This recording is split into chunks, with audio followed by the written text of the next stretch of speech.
Hey, Smite fans, my name's Failproof, and today we're going to be bringing you the Battle for Asgard finals, DragonesUC versus WhySoCereal. I'm here with my co-host and analyst, Cereal. How you doing today, buddy?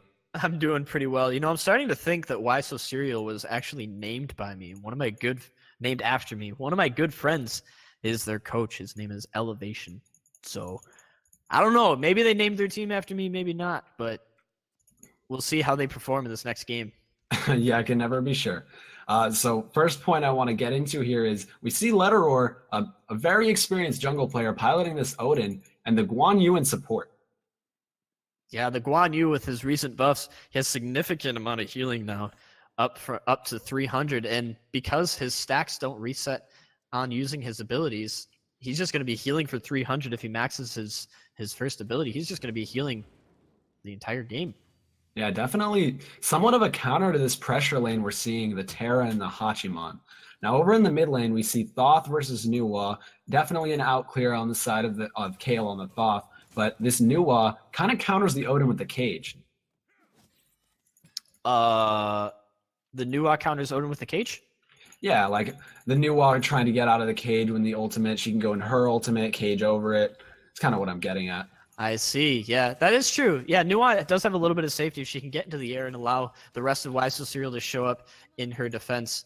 We were talking about how Kale should have the pressure in this mid lane on that first wave, but it looks like cleared, however. Yeah, it looks like Hitorino here actually ends up getting that first wave pushed in as fast as he can, and now he's going to rotate over to his own red buff. He's going to clear that. We'll see if Kale decides he's going to clear this wave and go to his own red buff, or if he's going to wait for his good friend Letteror to rotate with him. Looks like Letteror is rotating fairly aggressively, though, on these mid camps onto Panatum. Yeah, mid lane getting aggressive, but also as the duo side of the map, dive bomb used by Hou to get out of danger, but that was looking like a sprint was popped there and a kill was tried, or someone tried to secure a kill. Sorry, sprint not popped, but they were getting very aggressive. Over here on the red buff there, we see Robin kind of zoning Kale away from his red buff. The Letteror is rotating also. Yeah, Letteror is going to rotate over here to this red buff, make sure Kale can get this XP. You can see that Hitorino was able to get that red buff all to himself, so Hitorino has a little bit of an experience lead here. Hanging out in this fog with Panatum right next to him. Going to get maybe a little bit of poke down, trying to push as many minions under the tower as they can to increase their gold lead, but looks like no minions are going to go under tower, and Kale and Letteror are able to clear this wave with no issues. Yeah, and we'll touch on this for just a second, but as we see the Thousand Fists come out from Robin, the jump is good from Letteror to get out of damage, but what I was getting at is the early damage on that Robin is something to be feared. I mean, this Odin is bringing the utility, but the Robin's bringing the straight damage as we see him steal away those back camps. That's true, and Robin doesn't have to use his only escape ability to get that damage off, and Robin can just use his Thousand Fists and slow them as well. Looks like Letteror and Kale are going to go back to their own speed buff, make sure they can secure that. A lot of aggression happening over here in the dual lane, though. A dash Sprint comes out, both sprints. That Shred is just going to get mowed down by Rongu. Really unfortunate. There's really nowhere he could go. Both of the sprints were popped. And one thing I do want to point out, over on the solo lane side, Hercules decided he wanted to pick up a sprint instead of opting for a teleport. I don't know if that's a misclick or if that's something that he decided to do. Great pull by Sanungle, though, onto Shinto. Shinto's just going to dash through the wave. A lot of sustain by Shinto, especially since he has his blue buff in the solo lane. He's able to just sustain and spam abilities as much as he wants, so I really like Ardio in the solo lane. I mean, I like the sprint coming out here from Hercules as well to counter kind of that Hercules pulling him under tower and maybe that Robin trying to chase him down the lane. But it's definitely going to put him behind if he can't get back to lane fast enough. But Ardio isn't known to be one of the highest clears, so I think it's definitely an okay pickup. Especially with Ardio's cripple, and right now you can see Shinto is a level up on Sanungle. I'm not sure if that's... Yeah, it looks like that was just a 1 minion difference. They've been getting the same amount of farm. So Shinto versus Sanungle, Ardio versus Hercules. Ardio counters Hercules a little bit. You can see Shinto is going to be a little bit cheeky here, stopping his back. Poor Sanungle doesn't have a whole lot of mana, but he is going to ult the wave. Doesn't full clear. Gets a little bit of poke down onto Shinto. Ardio here does have the med also, something to touch on. So she's going to be able to med bait. Has it on cooldown right now, however. But yeah, she's looking to be aggressive in this lane. Gets the root off. But nothing too much to follow up. Transitioning over here into the mid lane, however, we see Nuwa and the support finally being in the lane as Robin picks up those oracles. Root doesn't hit anyone, but they're being aggressive at this point. And you can see how quickly Huncho Jack wants to clear that wave. He just wants to rotate to the next piece of farm, seeing if he can group up with Panatum and get some farm over there. Now it looks like he's making his way over to the dual lane side to match the rotation by Rongyu on the side of Draconis. But Huncho Jack is missing out on a little bit of farm, rotating right as both waves are being cleared. Huncho Jack's trying his best to find as much farm as he can, but we were talking a little bit earlier about the solo laners and how much sustain they have. Hercules with his third ability, and Ardio with her first ability when she's in her druid stance. Her druid stance, thank you. So when Ardio is in her druid stance, then she's going to be healing for 120 plus 20% of her magical power. The 20% scaling is not a huge deal, especially as a solo laner. But that heal is definitely going to help Ardio sustain through these fights. The Odin pickup is going to help stop Hercules from his heal. Now, Hercules is well known to have that ridiculous heal if he takes a lot of damage. If Odin can get his cage down before he gets that burst heal at the end of a fight, then I think that's going to be a very strong pickup, and that's going to show how strong Odin is into Sinungle's Hercules. I definitely think that's why we see the Odin picked up here from Letterer. The healing on the Hercules, trying to trap that new, maybe just a little bit if her ultimate's down. And there's a lot of healing on the side of every player here from WhySoCereal because Devo's on the ADC, Terra, Robin. He can go into some healing with his Thousand Fist. I just think it's an overall good pickup. I agree. Looks like there is a Sentry Ward that was placed down by WhySoCereal. They're going to clear out a ward. Might allow them to get a free gank onto Draconis, but Draconis recognizes that Robin was right there, just cleared that ward, so they're not sure where he is anymore. Panatum hasn't shown his face in any lane, so it's going to give the dual lane a little bit of pressure by WhySoCereal. Both junglers rotating over towards the mid lane. Kale does have his dash up, so not in any real danger, but they're both looking for kills here. I know them both mid laners, Kale and Hidorino, known to be quite aggressive once they get items online. Touching on those items a little bit, Thoth going for the Chronos Pendant here. Yeah, I like that pickup by Thoth. It looks like he's going to be going for that Chronos Pendant. A lot of mid laners are opting to go for Chronos Pendant since it's gotten its recent buff.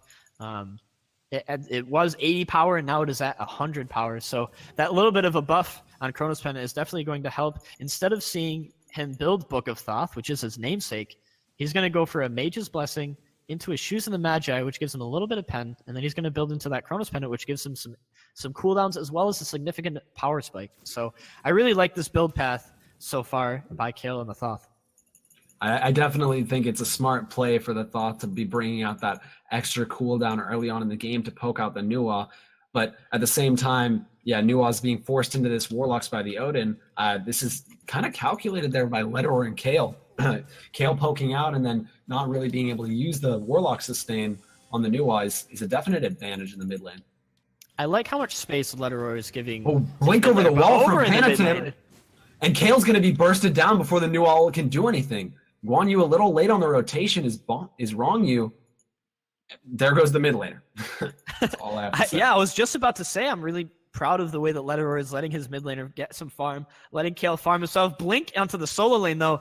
Blink onto the Hercules. Hercules isn't able to heal. He's not able to get out of this. They're going to try to burst him down, but they didn't have quite enough damage to burst him while he was in the cage, so Odin's not going to get that stack for power, but Shinto picks up the kill onto the enemy solo laner. Earlier we were talking about that anti-heal, and I think the cage was used just in time to cancel out a little bit of that healing. So good rotation there by Letterer. I like that. I think what we're going to see is Letterer either use that cage instantly or he's going to use it right at the very end to prevent Hercules from getting that burst heal. Mm-hmm. It was very close. If Hercules was able to get out of that cage, then he still would have gotten that heal off right at the very end. But unfortunately, the burst heal popped off right as the cage was ending, so he didn't get any healing off of that, unfortunately. And Sinungle is going to fall. That's going to give Ardio a little bit of a lead too. And Ardio having a lead over the Hercules. Hercules is definitely an early game character with how hard his auto attacks hit. His basic attacks, I'm sorry. So Hercules is definitely an early game character, and him falling behind at this point, definitely looking up for Draconis. And we do see him start this runic shield here on the solo side, which is, I think, kind of why this Odin was able to rotate so easily. Letterer kind of seeing that, maybe taking advantage of the no physical protections. And just getting that kill early for Shinto is kind of what he needs at this point. However, in the mid lane, he's looking for more. He wants to hang around any lane he can here, getting that ult on a really low cooldown. As we can see, it is up already. So he's just sticking around with his mid lane. Over on the solo lane side, you see Shinto trying to invade this blue buff. Hercules is going to throw his boulder. Shinto does pick up the blue buff, but it might be worth his life. Letterer makes the rotation over. Odin coming into the fight as well. Both junglers showing their face up, but Shinto's going to get away because of it. Support's a little bit late on the rotation there. Great rotation by Draconis, though. Shinto, knowing he can play within his means, recognizing how tanky he is, especially since he has this 2-level advantage right now on this RDO. Hold on a second. Here in the mid lane, Aegis comes out to block Kale's ultimate from Hitorino.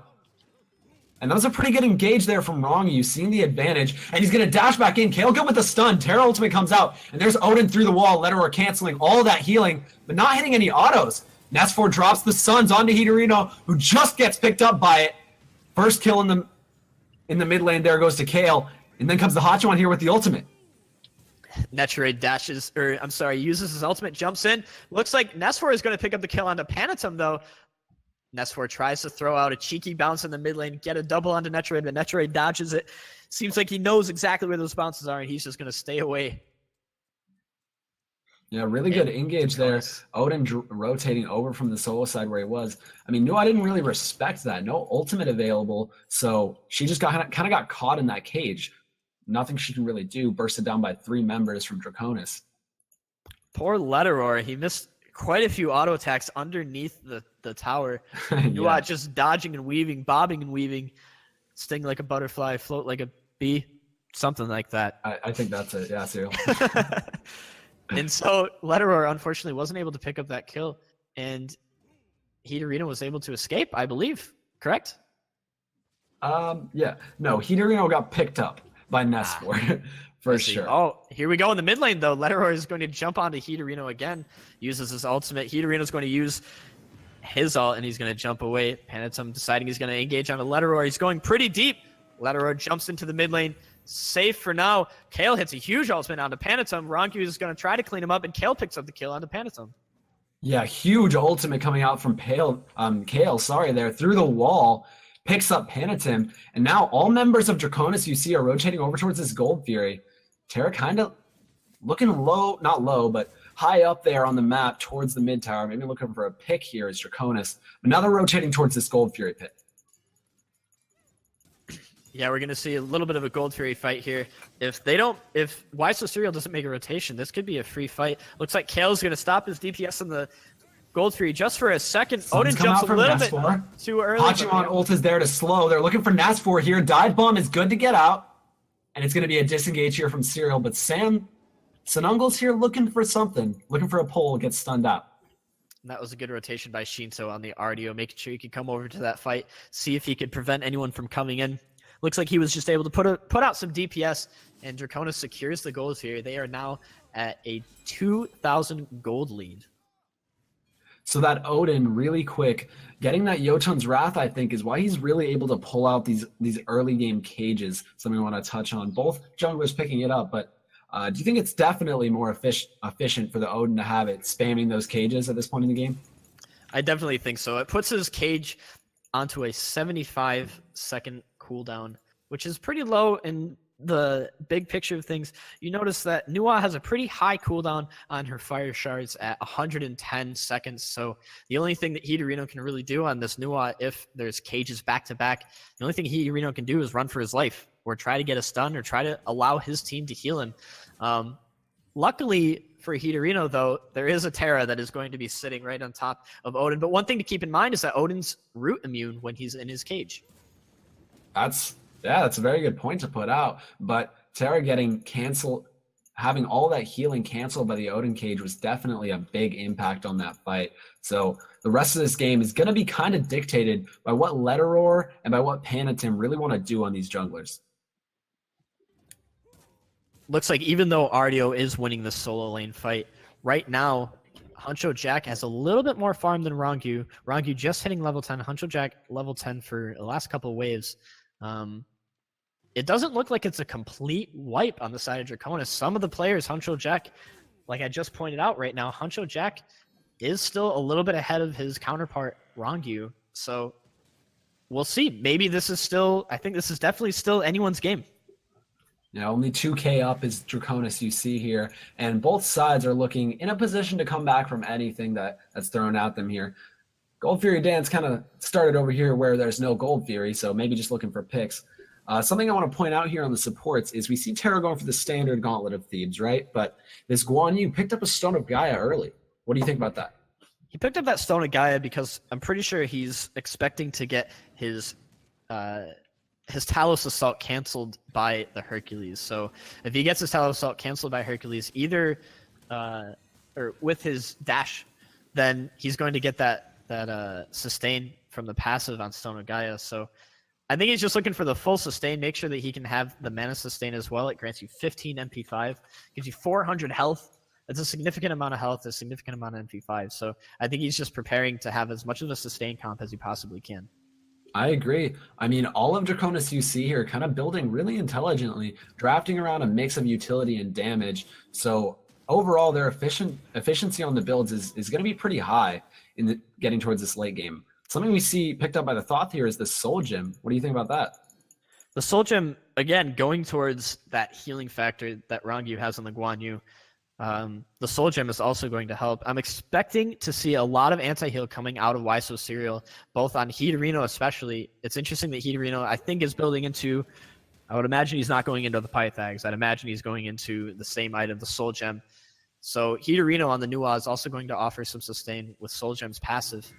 Pyromancer started here by DragonesUC. And we see Huncho Jack over here zoning a little bit. Gets a stun on Shinto, who's pulled up by the Hercules. Zoned out, however, is WhySoCereal by the Thoth, piloted by Kale. And Shinto's still looking to disrupt this fight here. Sunungle uses his boulder. Blink Cage locks the Sunungle inside the cage. The ultimate is just off by Kale. Rongu trying to get out of the fight here on the backline, however, gets picked up by Panatim, getting out at about 25% HP. Letteror's looking for more here. Raven Shield's popped, and he's going to slow Sunungle just to try and get Shinto the opportunity to get that damage.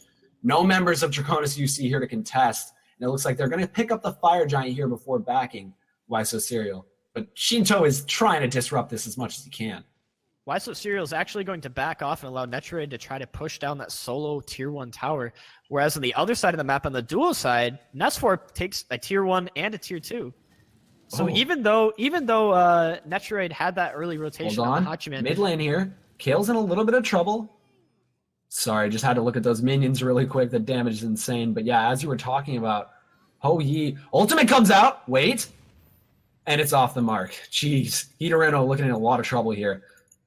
So what you were talking about over there, Ho Yi, another fight going on. We're going to have to postpone that point. Odin cages. Panatim's caught in it. Beads used for a panic beads, I would assume, actually. Ricochet comes out, only one, and Panatim's going to get out on low health. And great recognition by Draconis, knowing that they can't kill Panatim and the rest of the team is showing up. They just need to back off. But great use by Letteror, spamming that ultimate, spamming that cage as much as he can. Goldfree gets started up by Draconis, but Shinto's on the other side of the map. Letteror here zoning 3. Shinto's not there to do his job. Hercules pulls him up. He gets stunned, double CC. Ultimate comes down, pulls him down to about half health. And the Fire Shards hasn't been used by Nuwa yet for the extra damage because it was just used as an escape. We see now WhySoCereal actually starting the Gold Fury. WhySoCereal ends up picking up this Gold Fury, even though Draconis has started it. There are 4 members. Panatim is making his rotation, looking to zone out Letteror here just a moment. Rangi uses his ultimate. Hoi coming out as well, and Draconis steals away the Gold Fury. Nice job by Draconis there, and they're looking for more. Quail on the backline, almost picking up that, dropping him about half health. Letteror comes through with the cage. Healing's canceled here. Netroid can't do anything. Shinto's going to try and get his damage off, and Kale secures it. You can see right there the Soul Gem coming into play by Kale. Shinto is still fighting. Letteror jumps into the fray. They're trying to look at Sunungle. Looks like Kale decides he wants to switch over to one of the carries, looking to hit Heaterino for something. But now they have a player advantage, and they're going to push down the mid lane. This Thoth really looking good so far on the siege, and he's going to be able to push them back far enough to maybe secure this T1 in the mid lane. Not good from Sunungle there. And nice job by Nestor there, recognizing that he can't be right up inside the tower, especially since Sinungle is there. Even though Sinungle is slightly behind Shinto on the RDO, Sinungle definitely still will punch Nestor pretty hard if he's not careful. So good job by Nestor, recognizing where he needed to be to take that tower. And they're going to end up getting the Gold Fury. Draconis is going to get the Gold Fury, take the tier 1 tower in the mid lane, and rotate over and take the Pyromancer. And now they have out in the mid lane here is Hitorino. Ultimate used to get away from a little bit of damage, but the rest of WhySoCereal is coming in. So yeah, those 3 objectives, actually, if you count the tower, just being picked up now by Draconis is going to put them at a pretty substantial gold lead, sitting at about an 8K lead now. Yeah, and this 8K gold lead is definitely going to have an impact on the rest of this game. It's going to be hard for WhySoCereal to try to defend with how many items Draconis has online in comparison. So Hitorino for this next fight isn't going to have his ultimate, I don't think. We'll be looking to see if they look for a Fire Giant fight. That's where I'm expecting the next fight will be. We'll see if they try to get a pick first or if they just decide to brawl it out. Shinto warding around that area is definitely characteristic of that late game Fire Giant dance we're starting to see, but late game being 20 minutes coming into season 4 here, season 5. Sorry, my bad. And one thing I want to touch on again is the junglers here really showing their presence. Ledor picking up a lot of these kills. So Ledor's got the on seal, but he's also got a mystical mail. I think both junglers here are looking in different ways to be on the back line. Well, I think on the Ravana, on that character, a lot of players look for Ravana and look to try to get a one-shot. Some players will go for a Heartseeker, but Robin Red understands that at this point in his career that in these fights with these players, it looks like in the mid lane, though, Huncho Jack is getting pretty poked down by Shinto. Shinto's going to walk away with hardly any damage done to him and just gets healed all of that back by Rongyu on the Guan Yu. 3 tap ricochets, good on the Penitent. No damage, though. There's Ledor with the blink cage. Phantom is used to get out. Ultimate comes through from Kale. Nuwa goes up into the air with the fire shards to get a bit of damage onto the backline. Sinungle's zoning 4, and Shinto's zoning the rest. This is just a backline battle. And as we see them go in more, Rongyu's using the ultimate to catch up. Terra ultimate popped, and the healing's going to be good. But Hitorino is not going to get enough of it as Ledor jumps onto the backline to pick him up. And you can see just how much damage Kale is putting out on this Thoth, and you can see just how much healing Rongyu is putting out with no Divine Ruin or any anti-heal on the side of WhySoCereal. There's nothing they can do. I mean, definitely hard to deal with that Thoth when he's staying next to you at full health with that Soul Gem sustain, canceling out the enemy sustain with the Odin is going to leave him a substantial bit above the enemy team. But now I think we see Draconis here looking for a pick around that corner. No, Shinto just zoning. They're going to start the Fire Giant up here. Shinto is going to try to zone both Huncho Jack and Sinungle. Sinungle uses his dash. The ultimate's coming out from Ledoror on the Odin. It looks like they're going to drop the Fire Giant for now and look to kill Sinungle before he can walk away. Root is good to maybe get Sinungle out, but he's going to get picked up on the backline there by Shinto. Peniton's kind of running away from this Rongyu. Only level 13, but has enough setup to get him set up for the Kale Thoth ultimate. However, Ledoror deletes him as he jumps onto the backline, and this is going to become a free Fire Giant. Unless Netroid on the back here can pick it up with that Heavenly Banner. We'll see in a second. We'll see if Netroid picks it up, but it looks like Draconis is going to secure that. I think that last play was interesting by Penitum. I'm not sure why he decided to ult in. I think he might have been able to get away if he had to ult it away. With how much healing and how much sustain Draconis has in their team, both with the RDO and the Guan Yu heals for the team. I think that was an interesting decision, thinking that he had enough damage to full one-shot Kale, especially since Kale still had his Aegis available to him. So yeah, I do want to point out Ledoror recognizing his place in this team, recognizing that he has enough base damage on the Odin. He can still do plenty of damage with his 2 damaging items, and now 3 he's building into. I'm assuming it's going to be a Masamune. We'll see when he backs. But deciding to get... going to be a Masamune. But deciding to get, yeah, it is. You're right. So getting the Masamune gives him a little bit extra physical power, as well as the Jotun's Wrath, his boots, and then his Ancile. But he's building very hybrid. He recognizes that he does need to build tank. He also recognizes that the scaling on Odin isn't as strong as it would be on maybe an assassin character. So I really like that he recognizes that his job isn't to one-shot someone. His job is to live long enough to maybe clean up a kill at the very end, or even only use his cage for setting up for the rest of the team. And Letterer definitely using his presence here to be known, is tearing Panatim kind of away from the fight, while the junglers sit in the mid lane here brawling on the left side as the Phoenix being sieged by Draconis. Stun comes out onto Sinungle here. Kale is going to use it for a little bit of extra damage, and Shito's at the Titan zoning Panatim. I mean, I like it. That's definitely what you want to do on the RDO. And here in the in the left lane, we see Sinungle take about half his HP. Kale continuing on this siege here. And all the Sun's while dropped. And all the while, minions are pouring into the Titan. Looks like Letterer is going to use his ultimate to lock Sinungle inside the cage. Hitorino trying to put some damage out onto Draconis. On the back line here is Shinto. He's zoning most of the team, staying on Hitorino so he can't safely get his damage off onto the front line. Now they're kind of looking for the end here, I'm assuming. Titan's sitting about 75% HP. But maybe they go for this right-hand Phoenix first, the tower and then the Phoenix, to be safe. I definitely like that call coming out from Draconis. Yeah, because they hadn't gotten any picks at this point, they're probably just looking to get all the objectives, make sure that they have minions pouring in just like they did. You can see the Titan has a little bit of poke damage on the top end. So definitely the right play for them to just stay over there. And you can see the positioning of Rongyu on the Guan Yu. He's hanging out with Nesfor and he's hanging out with Kale, and he's just healing them as much as possible, keeping us sustained through the fight. Hunterback jumped on here by all of DragonesUC while Penitent's in the mid lane. Letterer credited with that kill as they follow up onto Hitorino. Aegis is used, but it's going to be enough to get him out. Not from Letterer, it isn't. Cage is dropped just from spawn, but it's going to get instantly canceled? Where'd the cage go? Where'd the cage go? So the cage was actually put down right on top of the Titan. The Titan just walked through it. Panatum is running for his life. Letterer picks up yet another kill. Kale with the ultimate. All of WhySoCereal falls down there. And the Titan's going to fall as well for DragonesUC, taking the game off of WhySoCereal for the finals here. Not enough anti-heal by WhySoCereal to keep it in check. That's one statement. And RDO and the Guan Yu, as well as the Soul Gem on Thoth, helping to keep Odin and the front line alive with that passive. Lot of sustain on the side of Draconis. And I think that's ultimately what won that game. You can look at the statistics. Rongyu with 7k player healing and 4k player healing on the side of Shinto, the solo laner, who was the solo laner for he was alone for most of the game until he rotated into those team fights. You can see he was still able to put up going 4k 3-0. healing. Kale only putting up 200 player healing.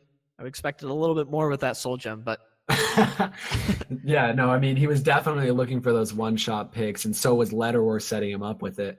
I think in the end, we definitely have to credit this game to Kale and Letterer being that really strong mid-jungle combo. And yeah, that's pretty much all I have to say about this match. Letterer is a god. That's about it. Is that all from you, Cyril? I'd also want to credit Hunter Jack did as well as he could on that Terra. He tried his dang darndest to keep Hitorino alive, but there's just too much dive with the Guan Yu, the Odin, and then the range from Kale. So there's really not much that he could do to keep Hitorino alive, unfortunately. But Hunter Jack on that Terra still being a part of 3 kills. Yeah, I think he still did a great job. He definitely tried to zone for his backline, but there's not much you can zone when they're stuck in a cage. Yep. So in the end, definitely a decisive victory coming out from DragonesUC. Going to take the finals here. Thank you all for watching. That was the Battle for Asgard, right? Battle for Asgard, Smite finals victory from DragonesUC.